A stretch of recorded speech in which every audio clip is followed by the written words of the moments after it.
الحمدللہ رب العالمین والصلاة والسلام علی سید المرسلین اما بعد فاعوذ باللہ من الشیطان الرجیم بسم اللہ الرحمن الرحیم الصلاة والسلام علیک یا رسول اللہ وعلی آلک واصحابک یا حبیب اللہ الصلاة والسلام علیک یا نبی اللہ وعلی آلک واصحابک یا نور اللہ۔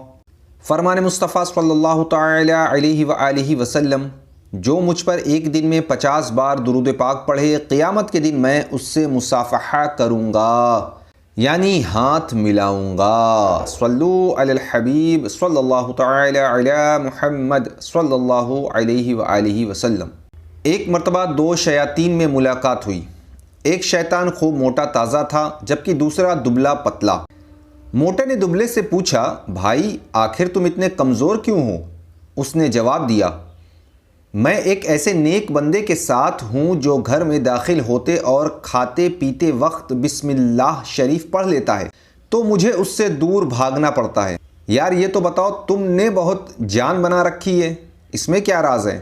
موٹا بولا، میں ایک ایسے غافل شخص پر مسلط ہوں جو گھر میں بسم اللہ پڑھے بغیر داخل ہو جاتا ہے اور کھاتے پیتے وقت بھی بسم اللہ نہیں پڑھتا، لہٰذا میں اس کے ان تمام کاموں میں شریک ہو جاتا ہوں اور اس پر جانور کی طرح سوار رہتا ہوں۔ یہ راز ہے میری صحت مندی کا۔ تو پیارے پیارے اسلامی بھائیوں، اس حکایت سے یہ درس ملتا ہے کہ اگر ہم اپنے کاموں میں شیطان کی شرکت سے حفاظت اور خیر و برکت کے طلبگار ہیں تو ہر نیک کام کے آغاز میں بسم اللہ پڑھا کریں، بصورت دیگر ہر فعل میں شیطان لعین شریک ہو جائے گا۔ شیطان کی کثیر اولاد ہیں اور ان کی مختلف کاموں پر ڈیوٹیاں لگی ہوئی ہیں۔ چنانچہ حضرت علامہ ابن حجر عسقلانی قدس سرہ الربانی نقل کرتے ہیں کہ امیر المؤمنین حضرت سیدنا عمر فاروق اعظم رضی اللہ تعالی عنہ فرماتے ہیں کہ شیطان کی اولاد 9 ہیں۔ پہلا زلیتون، دوسرا وسین، تیسرا لقوس، چوتھا آوان، پانچواں حفاف، چھٹا مرہ، ساتواں مصوت، آٹھواں داسم اور نواں ولہان۔ زلیتون بازاروں میں مقرر ہے اور وہاں اپنا جھنڈا گاڑے رہتا ہے۔ وسین لوگوں کو ناگہانی آفات میں مبتلا کرنے کے لیے مقرر ہے۔ لقوس آتش پرستوں پر مقرر ہے۔ آوان حکمرانوں کے ساتھ ہوتا ہے۔ حفاف شرابیوں کے ساتھ ہوتا ہے۔ مرہ گانے باجے بجانے والوں پر مقرر ہے۔ مصوت افواہیں عام کرنے پر مقرر ہے، وہ لوگوں کی زبانوں پر افواہیں جاری کروا دیتا ہے اور اصل حقیقت سے لوگ بے خبر رہتے ہیں۔ داسم گھروں میں مقرر ہے، اگر صاحب خانہ گھر میں داخل ہو کر نہ سلام کرے اور نہ بسم اللہ پڑھ کر قدم اندر رکھے تو یہ ان گھر والوں کو آپس میں لڑوا دیتا ہے، حتیٰ کہ طلاق یا خلا یا مار پیٹ تک نوبت پہنچ جاتی ہے۔ اور ولہان وضو، نماز اور دیگر عبادات میں وسوسے ڈالنے کے لیے مقرر ہے۔ مفتی احمد یار خان علی رحمت المنان فرماتے ہیں کہ گھر میں داخل ہوتے وقت بسم اللہ الرحمن الرحیم پڑھ کر پہلے سیدھا قدم دروازے میں داخل کرنا چاہیے، پھر گھر والوں کو سلام کرتے ہوئے گھر کے اندر آئیں۔ اگر گھر میں کوئی نہ ہو تو السلام علیکہ ایھا النبی ورحمۃ اللہ وبرکاتہ کہیں۔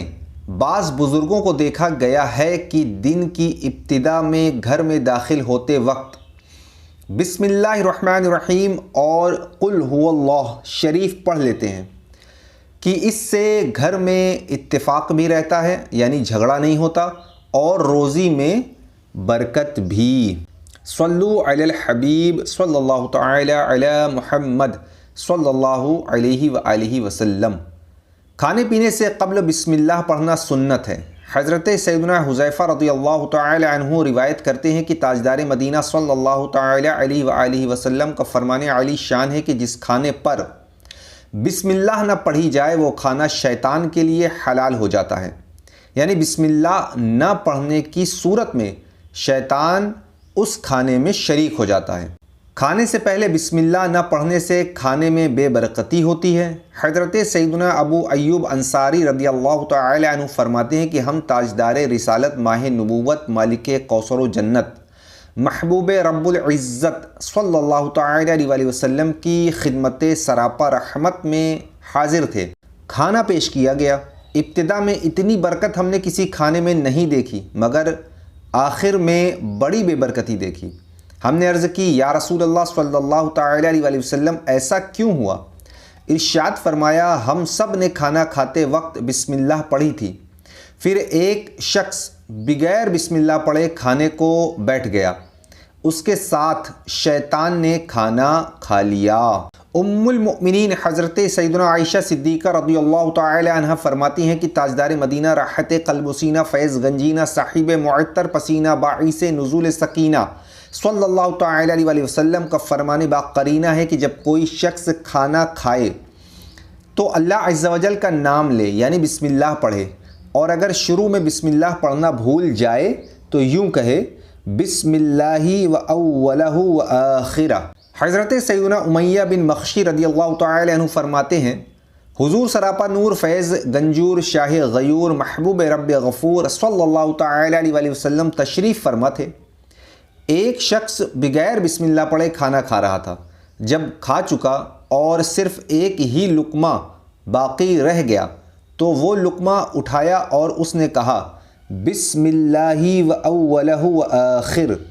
تاجدار مدینہ صلی اللہ تعالی علیہ وسلم نے مسکرا کر ارشاد فرمایا، شیطان اس کے ساتھ کھانا کھا رہا تھا، جب اس نے اللہ عز و جل کا نام لیا تو جو کچھ اس کے پیٹ میں تھا اگل دیا۔ صلو علی الحبیب صلی اللہ تعالی علی محمد صلی اللہ علیہ وآلہ وسلم۔ پیارے اسلامی بھائیوں، جب بھی کھانا کھائیں یاد کر کے بسم اللہ الرحمن الرحیم پڑھ لیا کریں۔ جو نہیں پڑھتا اس کا قرین نامی شیطان بھی کھانے کے ساتھ شریک ہو جاتا ہے۔